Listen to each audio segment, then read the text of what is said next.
জিরা, তারপর ধনিয়ার গুঁড়া, হলুদের গুঁড়া, মরিচের গুঁড়া সম্পূর্ণ দিয়ে একটা পেস্ট তৈরি করলাম সিরকা দিয়ে। এখন সরিষার তেলের উপর এই যে একটা পেস্ট তৈরি করলাম।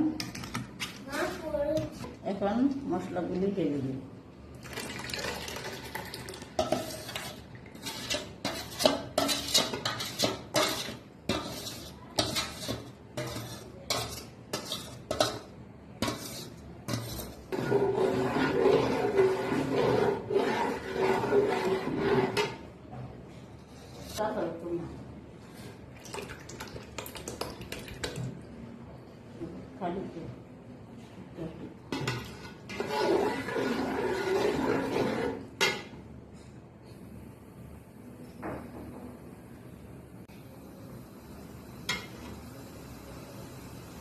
পাচ্ছেন আচারটা কি লবণীয়, কালারটা সুন্দর আসছে।